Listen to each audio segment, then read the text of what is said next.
নমো বন্দনাবন্তে তাচ্ছা ভগবতো অরহতো সম্মা সম্বুদ্ধচ্ছা।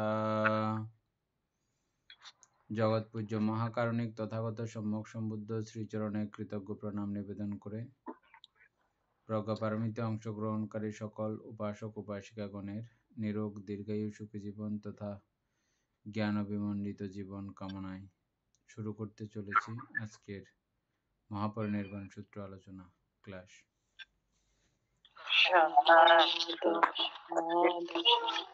বন্দনাবন্তে মঙ্গল বন্দে বন্দনা মঙ্গল।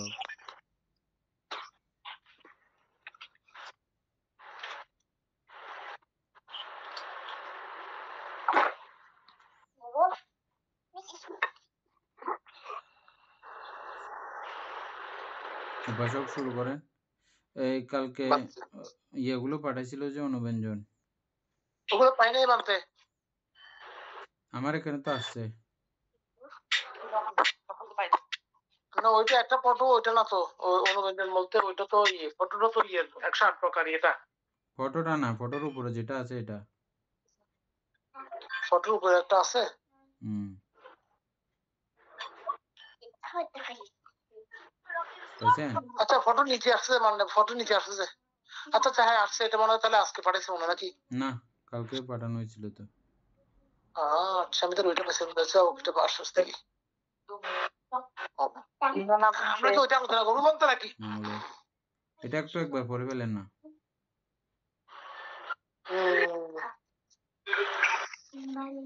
ওইটা একটু পড়লে ভালো হবে।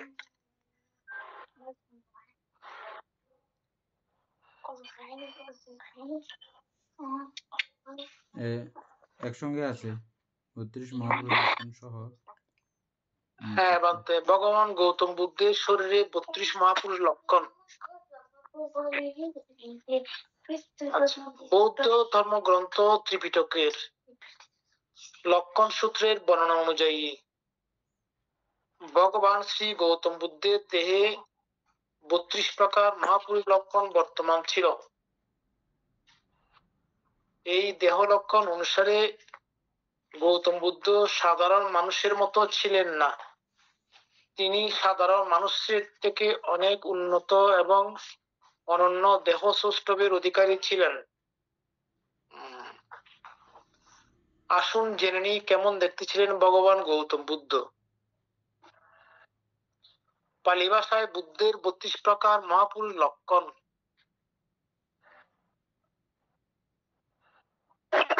বন্দনা মঙ্গল। উনাহি সুসীম, অর্থাৎ মস্তক উষ্ণীষ বা রাজমুকুটের ন্যায় শোভা পেত। 2 সিহা পুব্বা অন্ধকায়, সমস্ত দেহ সিংহের দেহের সম্মুখভাগের মতো পরিপূর্ণ ও সুগঠিত ছিল। একটা হচ্ছে কি মস্তিষ্ক মস্তক উষ্ণীষ বা রাজমুকুট নিয়ে শোভা পেত। আর যেটা আমরা এখনো দেখতে পাইছিলাম বলতে, বুদ্ধের যে ইয়েটা, ওইটা না, মানে মাথাটা মুকুট দিতে লাগে না। মঙ্গল, মনে হইতো যে মুকুট পরিহিত আছে। হ্যাঁ। আচ্ছা, 2 হচ্ছে সমস্ত দেহ সিংহের দেহের সম্মুখভাগের মতো পরিপূর্ণ ও সুগঠিত ছিল। 3 নাম্বার, শরীরের লোম সমূহের অগ্রভাগ ঊর্ধ্বমুখী ছিল। শরীরের লোম সমূহের অগ্রভাগ ঊর্ধ্বমুখী ছিল। উপরের দিকে। নিচের দিকে ছিল না। হ্যাঁ। ব্রহ্মার ন্যায় দিব্য ঋজুতা সম্পন্ন শরীর। মঙ্গল। আমরা তো ব্রহ্মা দেখি নাই, বাট ব্রহ্মা নিয়ে দিব্য ঋজুতা সম্পন্ন শরীর, মানে দিনের বেলাও এটা কি উজ্জ্বলতা ছিল, এরকম তো মানতে নাকি? দিব্য ঋজুতা মানে হচ্ছে যে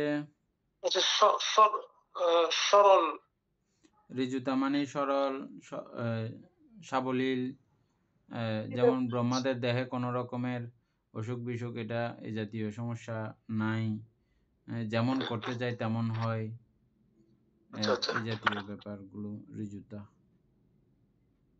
আচ্ছা, 5 নাম্বার হচ্ছে অতি বিশুদ্ধ নীলবর্ণ চক্ষু। অতি বিশুদ্ধ নীলবর্ণ চক্ষু। চোখ নীলবর্ণ ছিল। হ্যাঁ। 6 জিহ্বা মৃদু ও দীর্ঘ। আমাদেরগুলো তো বাংলাদেশের গুলো তো কালো চোখ না? হ্যাঁ, বাদ দে, এখানে এখানে অবশ্য দেখা যায় মাঝে মাঝে। নীল চোখ দেখা যায় মাঝে মধ্যে। হ্যাঁ। আহ, বুদ্ধগয়ার বুদ্ধমুক্তির চোখও নীলবর্ণ।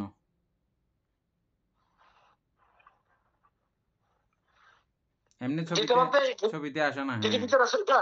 ছবিতে অনেক সময় আসে না, এমনি সামনাসামনি দেখলে দেখবেন নীলবর্ণ আচ্ছা আচ্ছা। দেওয়া আছে ওটাতে।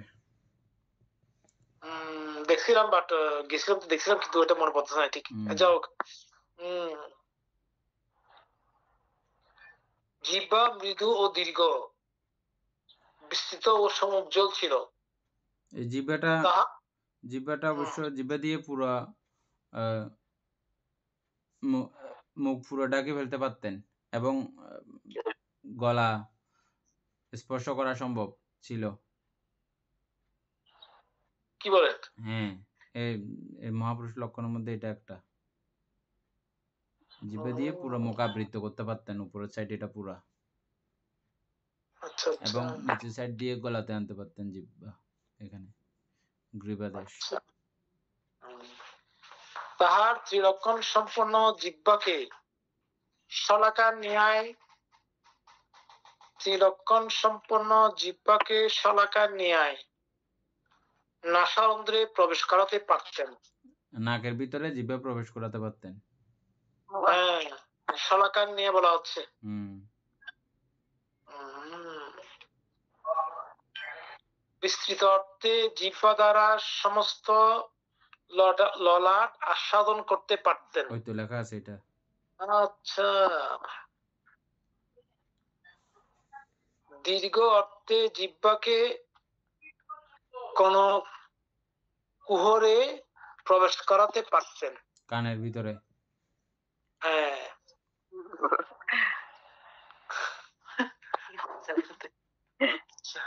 সুন্দর তো। আচ্ছা, আবার পড়ি। জিহ্বা মৃদু ও দীর্ঘ, বিস্তৃত ও সমুজ্জ্বল ছিল। তাহার ত্রিলক্ষণ সম্পন্ন জিহ্বাকে শলাকার ন্যায় নাসারন্ধ্রে প্রবেশ করাতে পারতেন। শুধু জিহ্বাটাই ত্রিলক্ষণ ছিল নাকি? বিস্তৃত অর্থে জিহ্বা দ্বারা সমস্ত ললাট আস্বাদন করতে পারতেন। মঙ্গলক। দীর্ঘ অর্থে জিহ্বাকে কর্ণ কুহরে প্রবেশ করাতে পারতেন।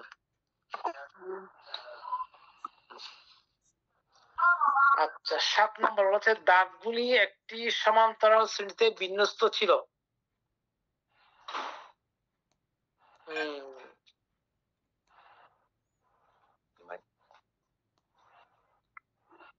আচ্ছা, 8 নম্বর হচ্ছে ব্রহ্মার ন্যায় বিশুদ্ধ সুমধুর স্বর।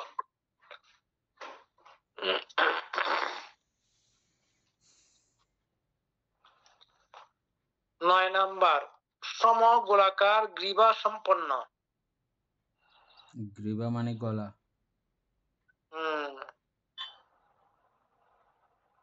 10 নাম্বার সিংহের নির্মস্ত চোয়াল, সিংহের নির্মস্ত চোয়াল সুদৃশ্য পরিপূর্ণ চোয়াল।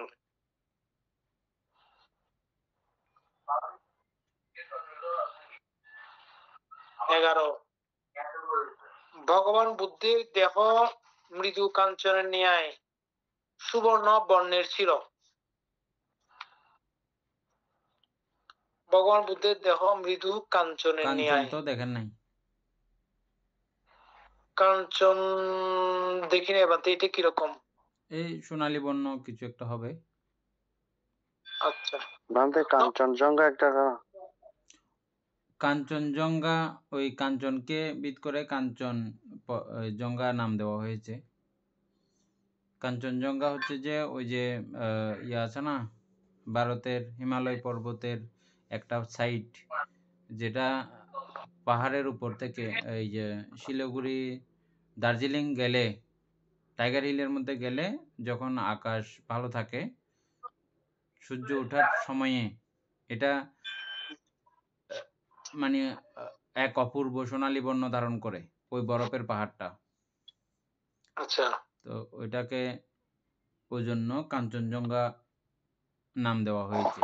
কাঞ্চনজঙ্ঘা নানা বর্ণে বর্ণিত হয়, মানে এটা অপূর্ব হ্যাঁ, রূপ এটা সেটা। সুবর্ণ বর্ণের ছিল বলা হচ্ছে আর কি। হুম। তো ওই কাঞ্চনেরও নিশ্চয়ই বর্ণটা সোনালী কালারের হতে, মৃদু কাঞ্চন বর্ণ, মানে পুরানা মৃদু কাঞ্চন বর্ণ। হ্যাঁ বানতে। 12 নম্বর, অতিশয় মসৃণ ও স্নিগ্ধ ত্বক। এটাও সাংঘাতিক, এত মসৃণ যে বলে কোনো ছোটখাটো বালু আটকে যাওয়ার মতো পরিস্থিতি ছিল না বলে। তাই নাকি? হ্যাঁ, মানে গায়ের লোমকূপ দিয়ে বালু ঢোকার মতো পরিস্থিতি ছিল না, এবং কোনো বালু যদি গায়ে পড়ে এটা এখানে দাঁড়ানোর মতো ইয়া নাই, অবস্থা নাই। আচ্ছা, তাইলে একেবারে মনে হয় কচু পাতার মতো কিছু একটা এরকম ব্যাপার হবে। মসৃণ। হ্যাঁ, হ্যাঁ, মসৃণ। কচু পাতাতে যেমন পানি আটকে না। হ্যাঁ, আমি সেই দৃষ্টিকোণ বুঝতে পারতাম অন্য কিছু নয়। স্নিগ্ধ ত্বক। আচ্ছা, 13 নম্বর হচ্ছে অদৃঢ়যুক্ত পদ। অদৃঢ়যুক্ত কটাকে দিতে আমি আচ্ছা যাও তুমি অধীরযুক্ত পথ হ্যাঁ, অধীরযুক্ত পথ তো চিনি না। দৃঢ় নয় আর কি বলতে, এটা পদ বলতে যে কি? পা। পা।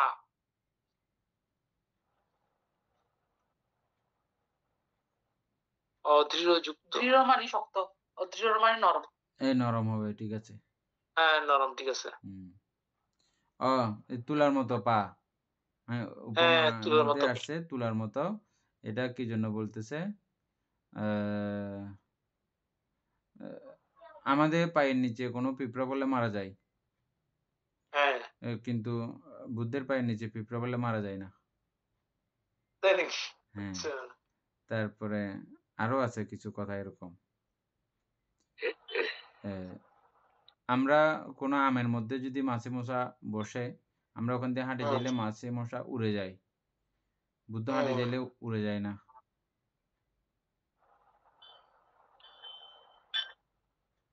আচ্ছা, এগুলো বসে থাকবে, এগুলোর কাজ এগুলো করবে।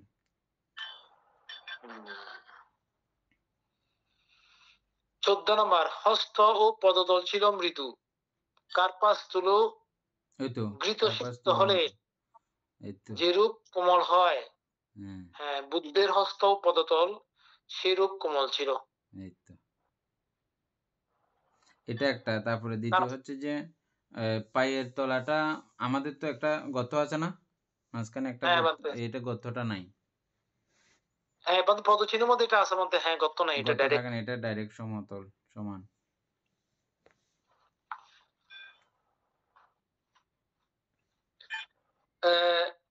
কার্পাসতুলো ঘৃতসিক্ত, মানে কার্পাসতুলোকে ঘির মধ্যে ডুবানো হলে যেরকম নরম কোমল থাকে। হবে।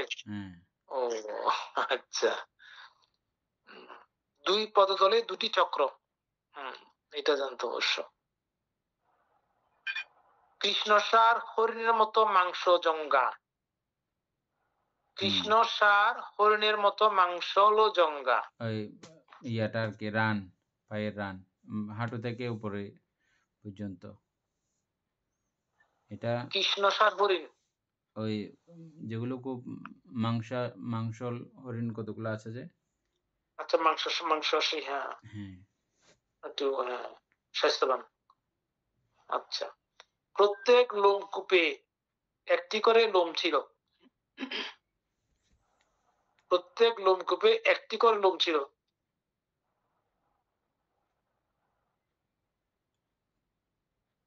আমাদেরও তো একটি করে লোম মনে হয়। আমি বলতে সেদিন দেখতেছি আমার।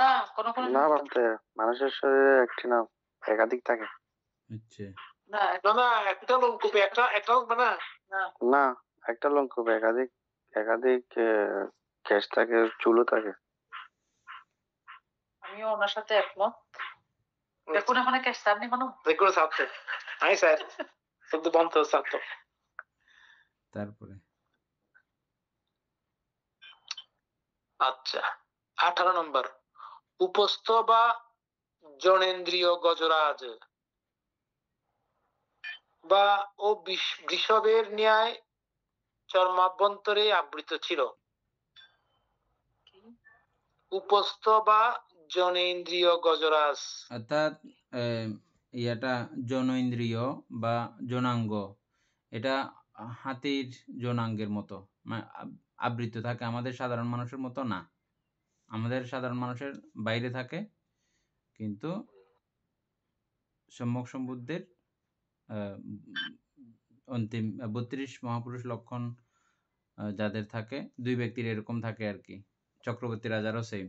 সকল রাজা, হ্যাঁ সকল রাজারও সেম। এই দুজনের।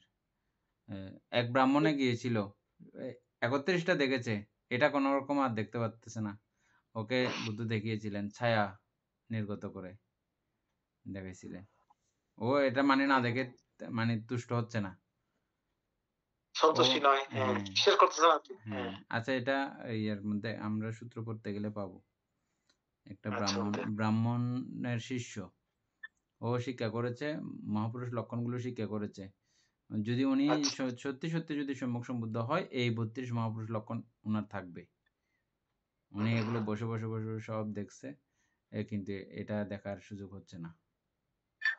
আর বুদ্ধ জানছেন, আর 31টা মিলাইতে 32টা মিলাইতে পারছে, 32টা মিলাইতে পারছে না ওর মনের বিতর্ক। এবং ওটা না জানলে ও ইয়েও লাভ করবে না, বুদ্ধের ধর্ম শুনে ও প্রীত হবে না। ধর্ম বোঝানোর জন্য ওকে দেখালেন ছায়াযুক্ত হয়ে, ছায়াযুক্ত করে, সরাসরি না। এটা মিলন্দ প্রশ্নেতে আছে বানতে।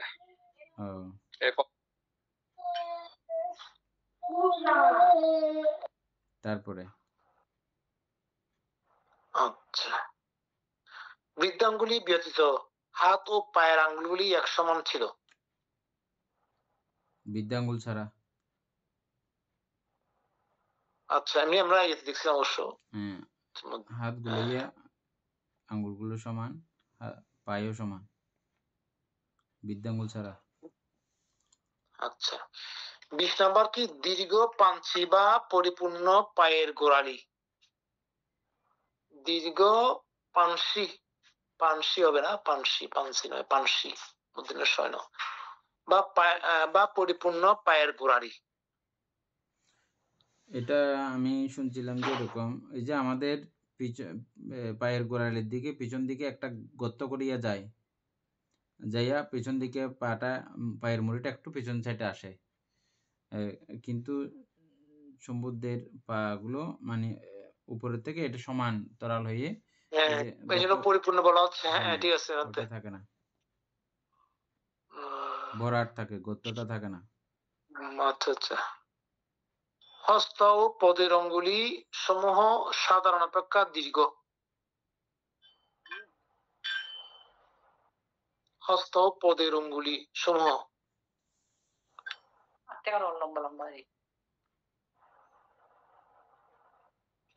সাধারণত আমাদের থেকে দীর্ঘ। আমাদের থেকে দীর্ঘ। হ্যাঁ বুদ্ধের পদতল ছিল সুপ্রতিষ্ঠিত, সমগ্র পদতল মাটিতে সময় প্রতিষ্ঠিত হতো।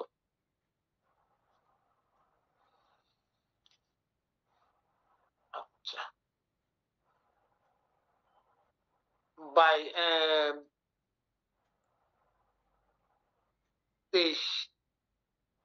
দেহ বটবৃক্ষের ন্যায় দীর্ঘ প্রস্থের সমান ছিল।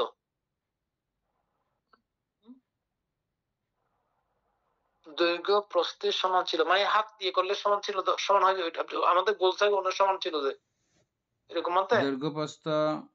দৈর্ঘ্য প্রস্থ বলতে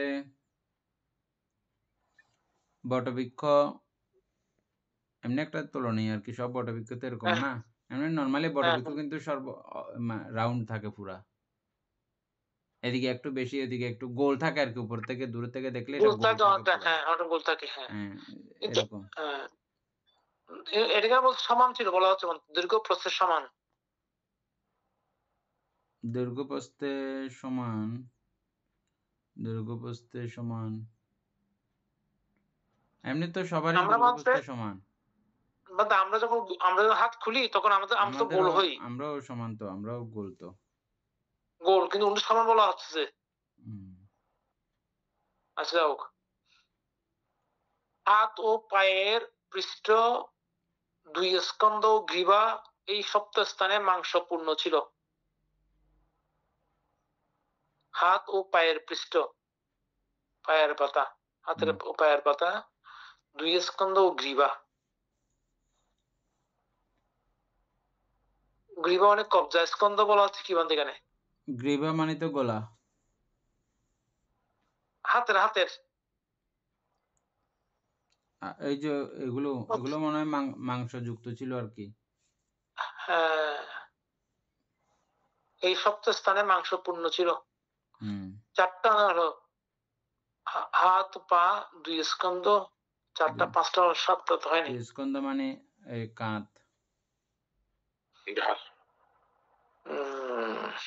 তারপর গলা, অনেকের গলা গুলো ইয়া থাকে না, দুই পাশে কত থাকে না। হুম। না, সপ্তাহ স্থান বলা হচ্ছে এখানে, পঞ্চমের পাঁচটা হইলে স্থান, সেটা বলছি। দুই সম্পূর্ণ হাত তো দুই পা সাইড, দুই হাত দুই পা ও সাইড আচ্ছা, হয়েছে। আচ্ছা ঠিক আছে, মানতে চাই, সাতটা, হ্যাঁ ঠিক আছে, সাতটা হয়েছে, সাতটা, সাত সপ্তাহ স্থান। হাত দুইটা না, পা দুইটা, চারটা। চারটা। তারপর তারপর দুই তোমার দুই স্কন্ধ, স্কন্ধ, গ্রীবা, গ্রীবা সাতটা। গ্রীবা। সম্পূর্ণ পৃষ্ঠদেশ পরিপূর্ণ ছিল, সাধারণ মানুষের মতো দুই ভাগে বিভক্ত ছিল না। আরতে ফিরত দ্বারা মেয়েদের মাঝখানে গিয়ে আছে, দুই ভাগ থাকে। হ্যাঁ। 26 নাম্বার, বুদ্ধের জিহ্বা সপ্তশত রচনার কাজ করত। দুই কাঁধ, তারপর আর কি দি 7 নম্বর বলদি। আর দুই কাঁধ, দুই পা, দুই কাঁধ, হ্যাঁ, তারপর একটা কি? আর হচ্ছে গ্রীবা, গ্রীবা, গলা, গলা। আচ্ছা। বুদ্ধের জিহ্বা সপ্তশত রচনার কাজ করত।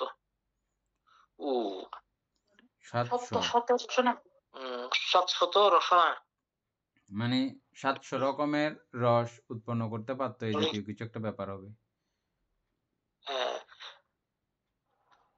না মানে এটা আমার মনে হচ্ছে 700 রস উনি বুঝতে পারতেন জিহ্বার মধ্যে পড়লেই, হ্যাঁ, এরকমও হতে পারে। এরকম কিছু হবে আর কি, হ্যাঁ, খাবারের সময়।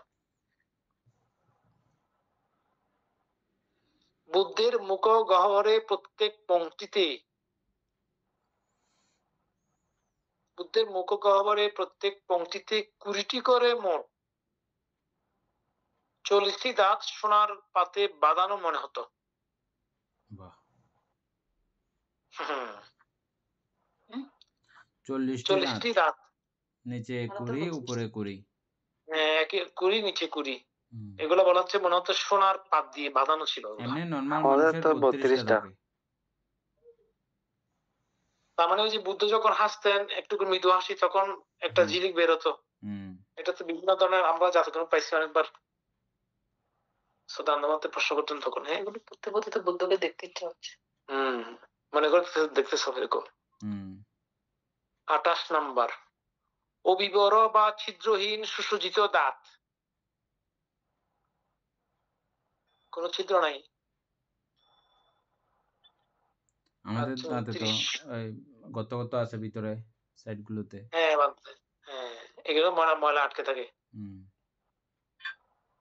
29 নাম্বার, শুক্তার অপেক্ষা উজ্জ্বল শুভ্র দন্তরাজি।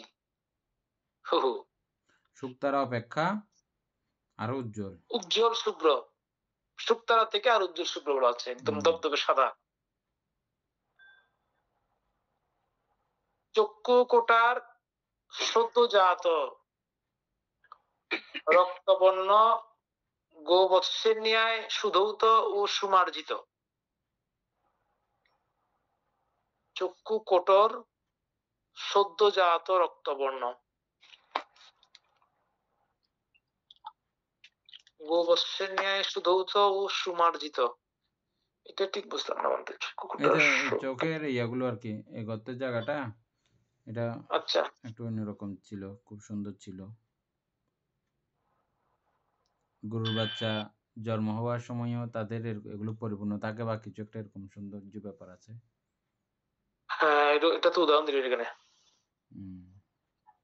31 নম্বর, দুই ভ্রুর মধ্যভাগে শুকতারা ন্যায় বর্ণশালী এবং গোলাকার উনা বা কেশ ছিল। উন্নালোমা বলে এটাকে।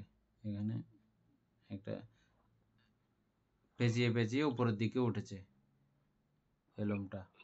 অনেকে বুদ্ধকে এটার জন্য টিপ দিয়ে দেয়, জানে না, এটা চেনে না। ও আচ্ছা, হ্যাঁ, এখানে বক্র ইয়ে ছিল এটা। লোমগুলো এরকম হয়ে গেছে যে, হ্যাঁ হ্যাঁ চোখের মাঝখানে যে হ্যাঁ, লোম এখানে আমাদের একটা মানে চুল আছে যে এটা পেঁচিয়ে উপরের দিকে উঠেছে। শুকতারা ন্যায় বর্ণশালী এবং গোলাকার উনা বা কেশ ছিল। এটা গোলাকার। হুম। পেঁচকে হ্যাঁ, তারা কি পরে বন্ধ করতে হবে। অবনমিত দেহ, ভগবান বুদ্ধ দেহ নমিত না করে উভয় হস্তে নিজের হাঁটু স্পর্শ করতে পারতেন।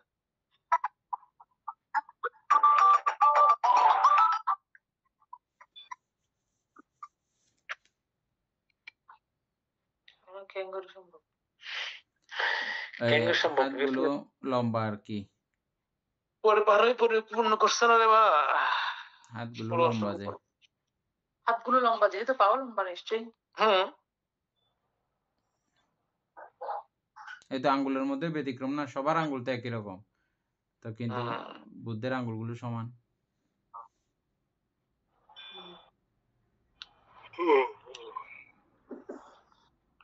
আচ্ছা, কঠিন কঠোর এই ধরনীতে কালে ভদ্রে মহাপুরুষদের আবির্ভাব হয়। ওই 32 প্রকার লক্ষণ আমরা পড়লাম এখন না। তাদের জন্মে ধন্য হয় পৃথিবী, উপকৃত হয় সমগ্র জীবকুল। 32 মহাপুরুষ লক্ষণ সমন্বিত ব্যক্তি যদি গৃহবাসী হন, তবে তিনি রাজ চক্রবর্তী রাজা হন। তিনি সপ্তরত্ন যথা চক্ররত্ন, হস্তিরত্ন, অশ্বরত্ন, মণিরত্ন, স্ত্রীরত্ন, গৃহপতি রত্ন ও মন্ত্রী রত্ন লাভ করে ধার্মিকতার মাধ্যমে মহাপরিষদ সম্পন্ন হয়ে সুখী রাজ্য শাসন করে জীবন অতিবাহিত করেন।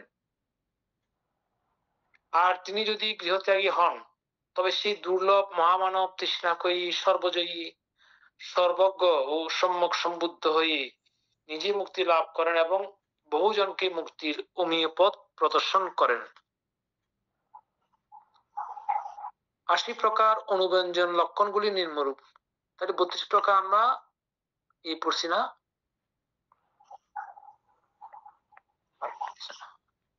এক নম্বর হচ্ছে উন্নত ত্বক, উন্নত নখ। 2 তাম্রবর্ণ নখ। 3 স্নিগ্ধ নখ। 4 সুগঠিত আঙ্গুল। 5 হচ্ছে চিত্রাঙ্গুল।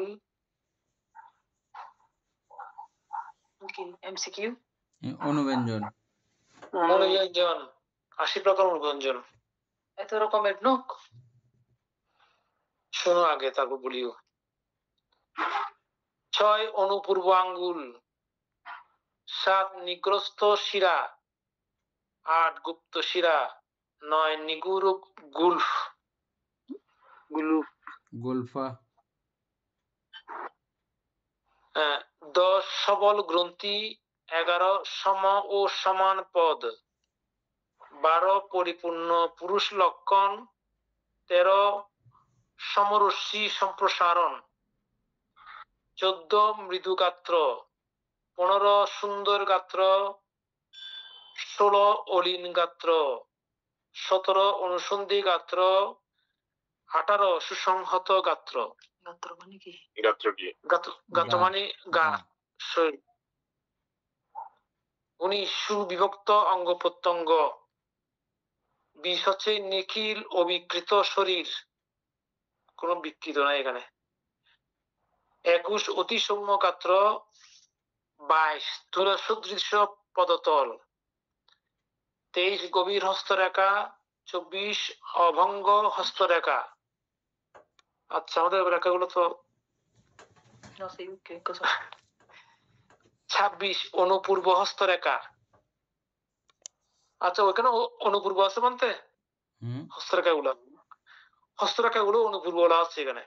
অনুপূর্ব বলতে এখান থেকে শুরু হয়ে সবগুলো সোজা সোজা আঙ্গুল বরাবর হ্যাঁ, যাওয়া। সেটাই বলতেছে কি। হ্যাঁ, তবে এই এই আঙ্গুল বরাবর রেখাগুলো এই আমাদের শ্রদ্ধেয় বনমান্ত্র ছিল বরাবর, প্রত্যেকটা আঙ্গুল বরাবর রেখাগুলো টানা টানা সোজা। একটা তাই অন্যান্য রেখাও আছে, কিন্তু এই 4 আঙ্গুল বরাবরে 4টা সোজা সোজা রেখা আছে। আপনি দেখছিলেন মন্দিরটা হাত দিয়ে নাকি? হ্যাঁ হ্যাঁ, আমি এগুলো বেশি দেখতাম। আচ্ছা আচ্ছা। কোনো সময় একটা অঙ্গবিদ্যা বই পড়ছিলাম, তো ওইটা বই পড়ার পর থেকে এগুলো আমার একটা দেখার একটা কৌতূহল আর কি। ও আচ্ছা, হ্যাঁ, দেখছি ওগুলো রেখা। এই সোজা সোজা এই আঙ্গুল বরাবর সোজা সোজা প্রত্যেকটা রেখা সোজা। এরকম, মানে প্রত্যেকটা আঙ্গুল বরাবর একটা একটা রেখা উঠছে, যে 4টা রেখা সোজা সোজা রেখা। ইয়ে আমাদের Ahora tú bótate. আর তো ব্যাটারাই আমাদের সোজা সোজা বলতে। আর তো না তাহলে বুঝে না পারিস না। আরো আচ্ছা, কিছু আশ্চর্যজনক বিষয় ছিল বনমান্তের। মানতে। ব্রেইন ইয়ে করছিল, পরীক্ষা করা হয়েছিল। ডাক্তাররা আশ্চর্য হয়েছিল, শিশুর ব্রেনের মতো। শিশুর ব্রেন পরীক্ষা করলে যেমন শিশুর মস্তিষ্কের মতো আচ্ছা। দেখতে পাইছিলেন। বলতে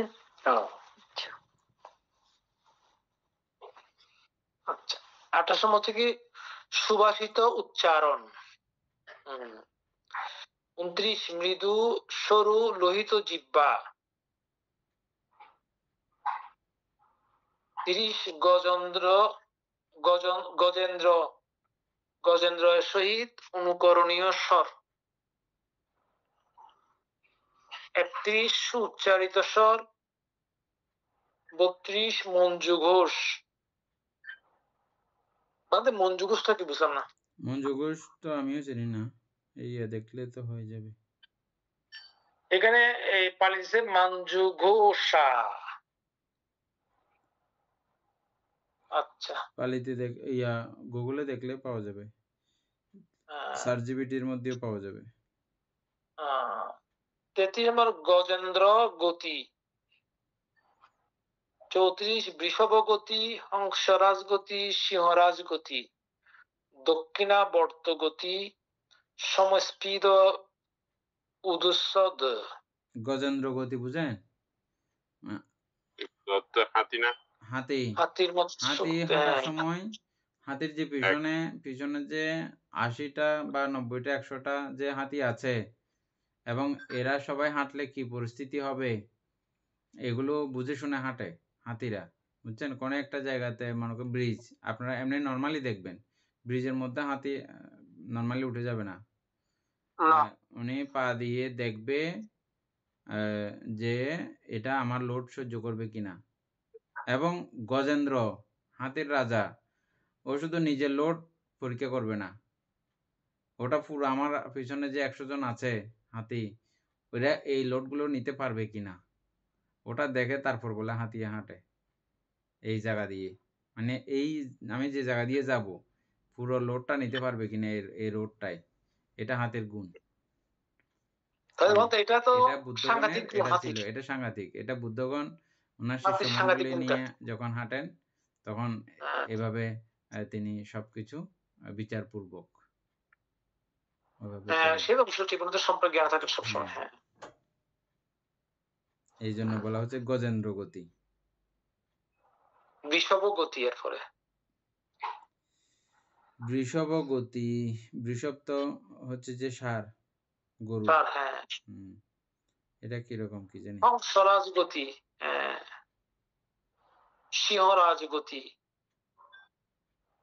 দক্ষিণাবর্ত গতি, সমস্পিত উদস্য,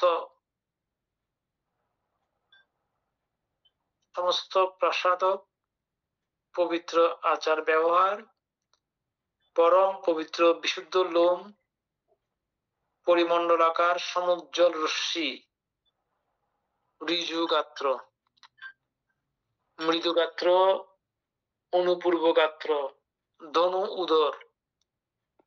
ধনু উদর বলতে পারতে এটা এ, উদরটা ধনুকের মতো। পেট পেট স্লিম মনে হয়। স্লিম তো না, স্লিম তো না এরকম। আমাদের অনেক সময় পেট ডোলা না, ওরকম নাই আর কি। হ্যাঁ, বেশি পেটুক না আর কি। কিরকম পালিতে বলা হচ্ছে যাই হোক। চাপু দরা দ্বারা। চাপু দ্বারা না, বলতে চাপু দ্বারা মানে তো একটু স্লিম টাইপের। সেটাই। 47 সুচারু রূপে বৃহতাকার গোল ভুঁড়ি। ওই তো সুচারু রূপে তাহলে তো বৃহৎ এটা গোলপুরি না, তাহলে ওই ধনুটা হচ্ছে যে মোটা হবে যে, তাইলে ধনুকের মেয়ে বলছে অনেকে। হ্যাঁ, ধনুকে নিয়ে গোল আচ্ছা, হবে। গম্ভীর নাভি, অভঙ্গ নাভি, অচ্ছিন্ন নাভি, দক্ষিণাবর্ত নাভি। নাভি 4 প্রকারে। আর আমাদের পরিণত জানুমণ্ডল। জানুমণ্ডল জানো, জানুমণ্ডল পরিণত। জানো মানে কি?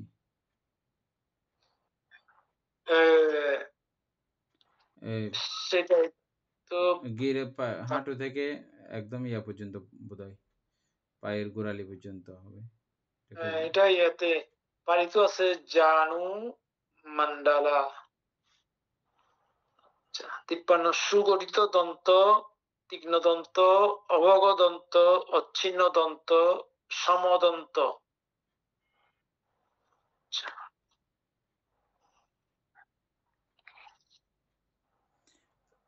এগুলো তো আবার ওই মহাপুরুষ লক্ষণের মধ্যেও পাইলাম, আবার এখানেও এগুলোকে বিভক্ত করে আবার দেওয়া হয়েছে। 80 হ্যাঁ 80টাই ও ভাগে করতেছে আবার বিভক্ত করছে। হ্যাঁ সেম ওই বিষয়গুলোকেই আবার এখানে মানে পুরো শরীরের বর্ণনা আর কি। ওই 80 প্রকার দিছে আর কি বলতে। সমদন্ত, উন্নত নাক, অনতি আয়তন নাক, ভ্রমর কানন নয়ন, নীল শ্বেত কমল সদৃশ নয়নদ্বয়। ওই যে বলছিলাম বলতে এখানে আছে সুন্দর করে নীল শ্বেত কমল সদৃশ নয়নদ্বয়। কালো ভ্রু, ভ্রু ছিল কালো, স্নিগ্ধ ভ্রু, আয়ত রুচির কর্ণ, সমরূপ কর্ণ, ত্রুটি মুক্ত কর্ণ, অবিচলিত অবিকৃত সংযত ইন্দ্রিয়, উত্তম সমানুপাতিক ললাট, কালো কেশরাশি, সমকেশ, উজ্জ্বল কেশ, জটাবিহীন কেশ। কালো কেশ, কালো কেশ বলতে লাল না? হ্যাঁ কালো কেশ, লাল না, লাল না। জটাবিহীন কেশ, অভঙ্গ কেশ, অচ্ছিন্ন কেশ, কোমল কেশ, স্নিগ্ধ কেশ, সুরভিত কেশ, অগ্রকুঞ্চিত কেশ। আচ্ছা, মাথাগুলা কুঞ্চিত বলা হচ্ছে বলতে। অগ্রকুঞ্চিত মানে হচ্ছে যে মানে চুলের অগ্রভাগটা চিকন হয়ে শেষ হয়েছে। হ্যাঁ মানে গোড়া থেকে মোটা থাকবে, আগা দিয়ে চিকন হবে, এরকম অগ্রকুঞ্চিত। তারপর সুগঠিত মস্তক, তারপর হচ্ছে 80টা সতিক নন্দাবর্ত মুক্তিক লক্ষণযুক্ত কেশ। বুদ্ধের এই গুণাবলী চিন্তা ও ধ্যানের মাধ্যমে আমরা নিজেদের মাঝে পুণ্যের বীজ রোপণ করতে পারি, জীবনের প্রতি গভীরতর দৃষ্টিভঙ্গি লাভ করতে পারি। সকলের বুদ্ধ জ্ঞান লাভ হোক। সাধু সাধু। ধন্যবাদ আমাদের কি জানি সুপ্রিয় বড়ুয়া, সুপ্রিয় বাবুকে কালেকশন করে দেওয়ার জন্য শ্রদ্ধাবান থেকে বিনীত বন্দনা জানাচ্ছি, এটা কালেকশন করার জন্য, যার কারণে আমরা জানতে পারলাম।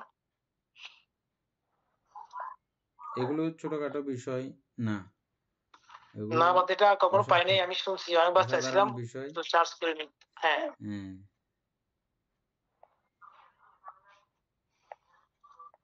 যাক, ভালো লাগলো। আমার খুব ইচ্ছে বলতে এই অশ্বতী অনুরঞ্জন বিশিষ্ট বুদ্ধকে দেখার জন্য।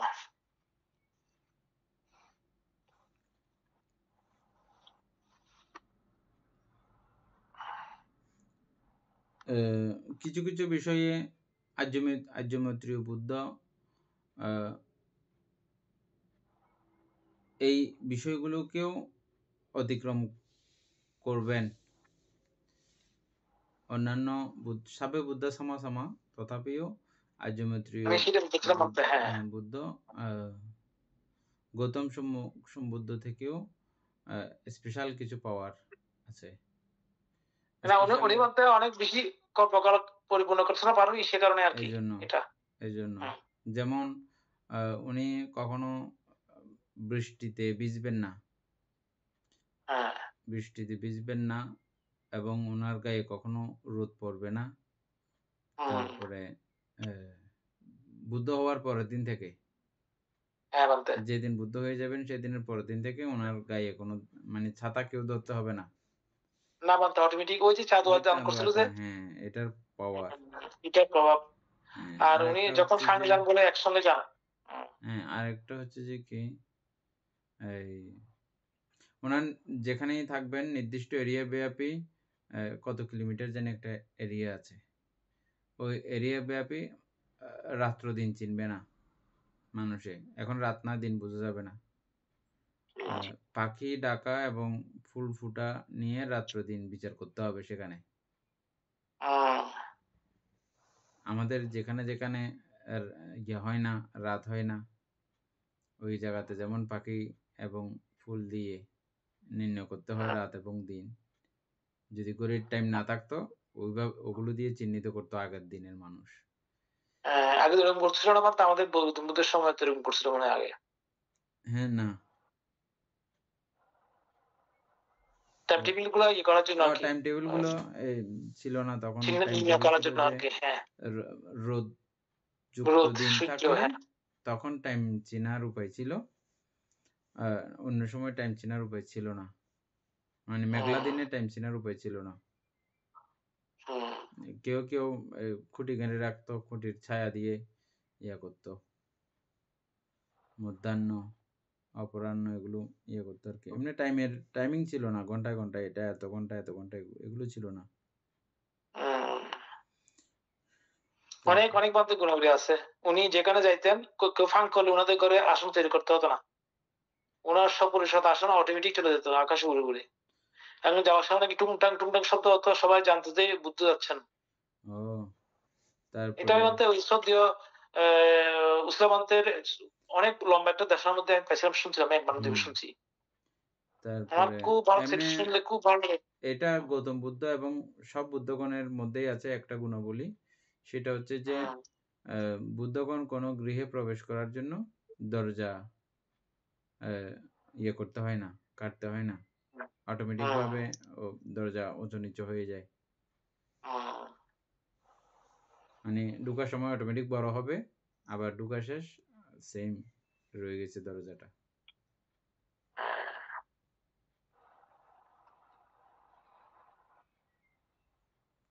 হ্যাঁ, তারপরে আরো তো 15 মিনিটের মতো টাইম আছে। হ্যাঁ, মানতে আচ্ছা মিনিট আছে। এটা পড়বো নাকি এমনি কোন একটা? কারো কিছু প্রশ্ন থাকলে জিজ্ঞাসা করেন।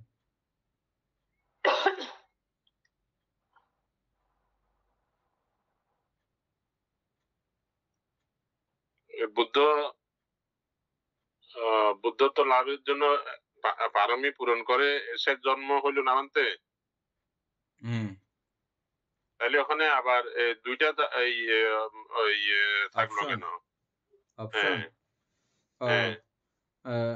এই 32 মহাপুরুষ লক্ষণ দুই ব্যক্তির কাছে বিদ্যমান থাকে।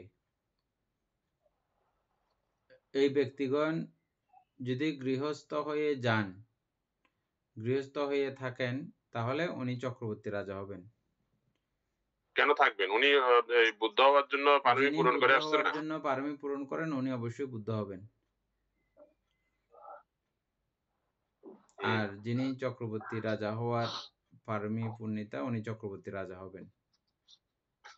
আচ্ছা, ওই ব্রাহ্মণের জানতো না বিদায় দুইটা জিনিস বলছে হ্যাঁ ওরকম। দুইটা বলছে আর কি। আচ্ছা হ্যাঁ কেউ কোনো ব্রাহ্মণে বলছিল না ইনি হুম। গৃহে থাকলে চক্রবর্তী রাজা হবেন। কিন্তু উনি কি বারমি পূরণ করে আসছে ওইটা তো ব্রাহ্মণে জানতো না। না না না কেউ জানতো তো, এটা বলছে না ওইটা বলছে তো ওই ওর নাম কি অসিত ওই দেবল। অসিত, হ্যাঁ অসিত মুনি, অসিত মুনি। অসিত দেবল। মানে ও কান্নাকাটি করছে যে বড় হলে দেখতে হ্যাঁ। পারবে না যে কি হবে। আচ্ছা একজনে বলছে, বিভিন্ন জনে বিভিন্ন কিছু বলছে। হ্যাঁ বিভিন্ন তারপরে এটা তো তারপরে ওই আশ্চর্য ওই হয়েছিল ছিল তো তো ব্যাপারটা, কৌন্ডিন্য। পুরো অনেক কিছু আশ্চর্যজনক ঘটনা ঘটেছে। হুম। প্রধানত হচ্ছে যে অস্ত্রোপচার করার মাধ্যমে আমরা যেটা এখন পেট কেটে বাচ্চা বের করে অনেক সময়, কিন্তু বুদ্ধের বেলায় কোনো অস্ত্রোপচারের ব্যাপার হয়নি, অটোমেটিক দক্ষিণ না, পেট ছিন্ন হয়েছে। পেট ফেটে হ্যাঁ চিহ্ন হয়েছিল। হ্যাঁ হ্যাঁ তো এটা নিয়ে অনেক বিতর্ক আছে। উনি এত মহাপুরুষ, এভাবে তিনি মাতাকে কষ্ট দেবেন, কষ্ট দিবে। হ্যাঁ, এরকম কিছু কথা ব্যতিক্রম কথা আছে। তবে এটা যখন মায়াদেবী প্রার্থনা করেছিলেন অতীত জন্মে, পারমি পূরণ করে আসতেছিলেন, যেদিন প্রার্থনা করেছেন সেদিন এই ঘটনাটা শুনেছেন তিনি, যে 7 দিনে মারা যাবেন সেটাও জানতেন, এবং দক্ষিণ পেট ফেটে এই শিশুর জন্ম হবে সেটাও তিনি জানতেন। এটা ধর্মতা জেনে শুনে তিনি বুদ্ধমাতা হতে চেয়েছেন। স্বাভাবিক জন্ম হয়নি, এটা পুরো কপিল বস্তুতে বিকশিত হয়েছিল। শুধু কপিল বস্তু না, আশ্চর্যজনক ব্যাপার তো এটা এক আশ্চর্য। দ্বিতীয় আশ্চর্য হচ্ছে যে কোনো মানুষের বেলায় বা চক্রবর্তী রাজা হইলেও সপ্তপদে সপ্তপদ্য ওই ব্যাপারটা এগুলো হয় না কোনো মানুষের বেলায় বা কোনো প্রাণীর বেলায়, হয় না এগুলো। মানে রাজচক্রবর্তী বলে তো সপ্তপদ্য হয় না। না হয় না। না শুধুমাত্র তারপরে বুদ্ধের বেলায় হয়। এবং জন্মমাত্র কিন্তু হাঁটা, জন্মমাত্র হ্যাঁ। জানতে হাঁটা, ওইটা কথা বলা। ওইটাতে দেখলাম যে হুম বুদ্ধের জন্মের পর সপ্ত পদের মধ্যে 7টা পদ্মফুল ফুটছে যে হুম আমি জ্যেষ্ঠ আমি শ্রেষ্ঠ যেটা বলছে ওইটা নাকি, ওইটা আরেকটা ইয়েতে দেখছি যে ওইটা অসৎ মুনি যখন ধ্যান করতেছিলেন বুদ্ধের জন্মের সময়, হুম তো ওইটা অসৎ মুনির ধ্যানের মধ্যেই দেখতে পাইছে।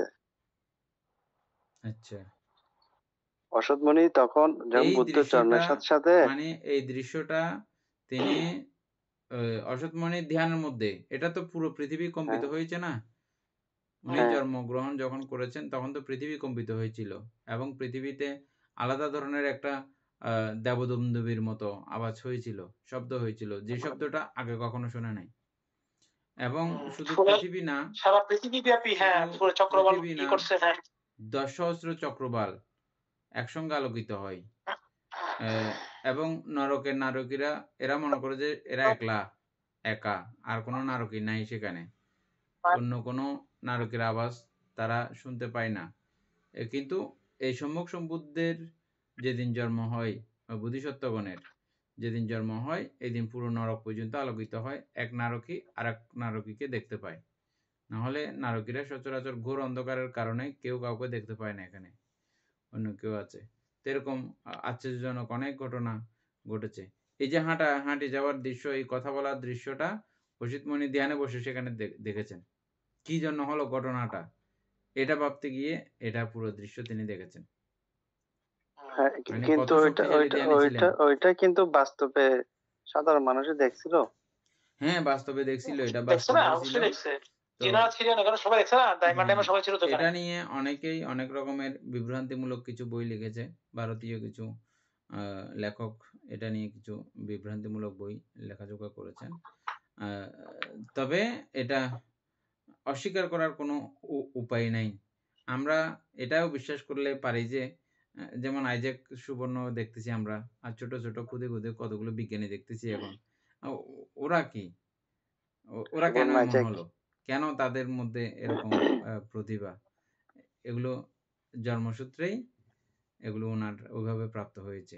আমরা যেটা লাভ করেছেন। দেখতেছি ত্রিহেতুক, এর মধ্যেও ত্রিহেতুক সবাই সমান না, ত্রিহেতুকের মধ্যেও উন্নতা নিম্নতা পরিলক্ষিত হয়। দেখতেছেন এরকম ব্যাপারটা?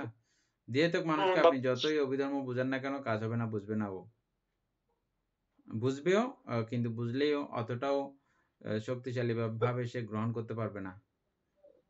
অতটা যেহেতু গুরুত্ব দেবে। জনেরা এটা খুব শক্ত করে নিতে পারবেন। বুঝছেন? এটা আপনাদের জন্য অনেক বড় একটা সুখবর। যারা আমরা অভিধর্ম চর্চা করতেছি, করতে পারতেছি এবং বুঝতেছি, অবশ্যই বুঝে নিতে পারেন আপনারা ত্রিহেতুক। এটা ত্রিহেতুক চিনার একটা নরমালি উপায়। এটা দিয়ে তারপরও সবসময় বিচার করা যায় না। বিচার করার জন্য সবচেয়ে বেশি উপায় হচ্ছে যে আ প্রথম ধ্যান। খুব সহজেই প্রথম ধ্যান লাভ করতে পারেন। ইচ্ছা করলে মানে সবকিছু আপনি কারিকুলাম সবকিছু মিলিয়ে নিলে তারপর যদি ধ্যান করেন খুব সহজেই আপনি প্রথম ধ্যানের অবস্থা লাভ করতে পারবেন যখন তখন। এটা হচ্ছে ত্রিহেতুক পুদ্গল আপনি কি না নিজে বোঝার জন্য। মানতে হ্যাঁ। বানতে ওই বুদ্ধের উচ্চতা বিভিন্ন জায়গায় লিখছে 6 ফুট 7 ইঞ্চির মতো আনুমানিক। উচ্চতা 6 ফুট 7 ইঞ্চি এটা তো সম্পূর্ণ ভুল কথা। আ তৎকালীন সময়ের মানে এটা মৃত্যুবরণ করার পরে বুদ্ধ পরিনির্বাণ যাওয়ার পরে যেই বাক্সটা তৈরি করা হয়েছিল বুদ্ধকে তখন ইয়ে করেছিলেন মেপে। হ্যাঁ, এটা 12 হাত ছিল। তৎকালীন মানুষের মাপে হাতে 12 হাত ছিল। মধ্যম পুরুষের হাতে 12 হাত। মানুষরা তো মানতে অনেক লম্বা ছিল। হ্যাঁ। আহ, মধ্যম আচ্ছা পুরুষের না হাতে 12 এখানে হাত। আচ্ছা না, ভুল ওই হচ্ছে আমার। এখনকার মধ্যম পুরুষের হাতে 12 হাত। তৎকালীন সময়ের হাতে কত হাত এটা ঠিক জানা নাই। আচ্ছা। তবে এমনি জীবদ্দশায় বুদ্ধ হওয়ার পর থেকে ওনাকে কেউ মাপতে পারে নাই। তারপরে আর চক্রবর্তী রাজার যে সপ্তরত্ন আছে ওগুলো অনেকাংশেই ঋদ্ধিযুক্ততার মতো। ঋদ্ধিযুক্ত। যেমন কিছু কিছু বইয়ে উল্লেখ আছে ঘোড়াগুলো উঠতে পারে। এই ঘোড়াটা। তারপরে হাতিটাও উড়ার ক্ষমতা রাখে। তারপরে স্ত্রীটা হচ্ছে যে আমরা বুদ্ধের যে শরীরের বর্ণনা পাইলাম অনেকাংশে এগুলো মিলে যায় স্ত্রী রত্ন। মানতে উঠতে পারে ওটা কি সত্যি? সত্যি। তারপরে যেমন সত্যি না হওয়ার পেছনে কোনো কারণ নাই। চক্ররত্ন একটা আছে যে এটা অটোমেটিক ভাবে রানিং থাকে ঘুরে। এটা যেখানে যেখানে ঘুরবে সেই রাজ্য অটোমেটিক ভাবে এই রাজার স্বীকার করে। বৈশ্যতা স্বীকার করে। ঠিক বৈশ্যতাও বলা যাবে না। অটোমেটিক ভাবে করুণাপরায়ণ হয়ে পড়ে, দয়াপরায়ণ হয়ে পড়ে এবং দানাদি দিতে থাকে। সব রাজাকে ট্যাক্স দিয়ে রাজ্য পরিচালনা করে কিন্তু চক্রবর্তী রাজার রাজ্য চলে যে দানের মাধ্যমে। দান উপহার উপঢৌকনের মাধ্যমে রাজ্য চলে। হ্যাঁ তো ওইটা একটা ওই আমাদের আর্যমিত্র বুদ্ধের ওইখানেও যে সমস্ত রত্নগুলো ছিল সবগুলো এরকম উঠতে পারে। এগুলাকে বলতে হয় অটোমেটিক। বুদ্ধ যেখানে যান ঘোড়া রত্ন অস্থিরত্ন সবগুলা উড়ে উড়ে চলে যায় এর মধ্যে। না আসনের মধ্যে থেকেও যায় সমস্ত পরিষদ এরকম। তাহলে আমি অবশ্য ইয়েতে দেওয়ার চেষ্টা করবো। ইয়েতে ইউটিউব আছে এটা। 2-2.5 ঘন্টা মনে হয় 3 ঘন্টা প্রায়। খুব সুন্দর করে বলেছেন অনেক। বুদ্ধ একটা এপিসোড করছিল তো ওটা দেখছিলাম আমি পুরোটা ইন্ডিয়াতে। ওইটাও মোটামুটি ওখানে করছে অনেক কিছু কিছু কথা আসছে। তবে এই যে যেমন এগুলো তো আসলে বলে বা কোনো নাটকীয়তার মাধ্যমে শেষ করা সম্ভব না। তারপরেও যতদূর পারছে অনেক সুন্দর করছে। খুব সুন্দর করছে অনেক সুন্দর করছে। অনেক টুকটাক কিছু কথাবার্তাও তুলে ধরছে। এই সময়ে এই যুগে যেটা খুব বেশি বেশি প্রয়োজন আছে এই জাতীয় কিছু বিষয়ও তুলে ধরা হয়েছে। সবচেয়ে বড় কথা হচ্ছে যে তারা আকৃষ্ট করতে পারছে মানুষ। এই যে এটার পর এটা দেখবো, এটার পর এটা দেখবো। ভুল তথ্য দিয়েছে অনেক। কিছু কিছু ভুল তথ্য আছে। না থাকবে তো, এটা তো এটা ওই তো তারা তো ইয়েটা আর ইয়ে না, তারা তো ওইটাকে এরা যে এতটুকু করতে পারছে এই এদের জন্য এটাই ধন্যবাদ। বড় কথা। এই মুভি ইয়ে করছে তো, এটা এই জন্য থাকবে। হ্যাঁ। সিরিয়াল বানতে এত বড় সিরিয়াল কেউ করেনি তো। কেউ করেনি তো, কেউ প্রত্যেক করেনি। এমনি 2 ঘন্টা 2.5 ঘন্টার সিনেমা এগুলো মতো করতে করছে, পারে কিন্তু যে এত বড় এত বিশাল ভাবে 40 এগুলো করতে পারে নাই কেউ। 40 পর্ব, 55 পর্ব মনে হয়, হুম। প্রায় প্রায় 60 50 পর্বের কাছাকাছি। হুম, অনেক তো। অনেক অনেক। হ্যাঁ দেখছি আমি। আপনার প্রতিটি এপিসোড প্রায় আধা ঘন্টার মতো। না 45 মিনিট প্রায়। হয়তো হ্যাঁ, আধা ঘন্টার উপরে। হুম। টাইম তো শেষ হয়েছে, আর কোনো কিছু কেউ? না বলতে আজকে আর এমনি কোনো প্রশ্ন থাকলে তো ঠিক আছে। হুম।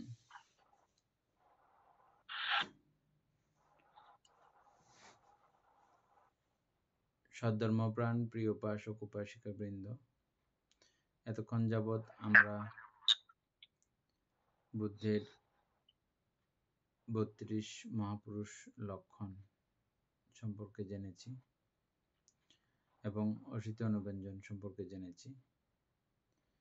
প্রতিটি লক্ষণ অনুব্যঞ্জন শুনতে শুনতেই আমাদের যেন বুদ্ধ দর্শনের মতো তৃপ্তি লাভ করতেছি, এমনটা অনুভূত হয়েছে। আমি মনে করছি আপনাদেরও এমনতর প্রীতি উৎপন্ন হয়েছে। এই প্রীতিই পূর্ণ সমৃদ্ধ হওয়ার এক বিশাল শক্তি। আমরা যখনই কোনো এরকম পর্যায়ে উপনীত হব, তখন এভাবে যদি প্রীতি উৎপন্ন করতে পারি, তখন পুণ্যটা অনেক অনেক বেশি পাওয়ারফুল হয়ে যায়। এমনতর বিশুদ্ধ পুণ্যকর্ম এতক্ষণ যাবৎ আমরা করেছি। এই পুণ্যরাশি অনন্ত চক্রবাসী সত্যগণকে দান করছি, গুরুবান্ধবীকে দান করছি, মাতা পিতাগণকে দান করছি, যারা আমাকে প্রতিনিয়তভাবে ধর্মচর্চায় উদ্বুদ্ধ করে চলেছেন তাদেরকেও এই পুণ্যরাশি দান করছি। যারা আমাকে প্রতিনিয়ত চারিত্রাদি দান করেন তাদেরকেও এই পুণ্যরাশি দান করছি। এই পুণ্যরাশির কাছে আমরা প্রত্যেকেই প্রার্থনা করব নির্বাণ লাভ অবধি অসৎ ব্যক্তি মূর্খ ব্যক্তি পাপমিত্রের সংসর্গ লাভ না করে সদা সর্বদা জ্ঞানদর্শী কল্যাণ মিত্রের সান্নিধ্য সংসর্গ লাভ করতে সক্ষম হই। এইরূপ সাধুকামনা পোষণ করে আজকের মতো ক্লাস এখানেই সমাপ্ত করছি। সাধু সাধু সাধু।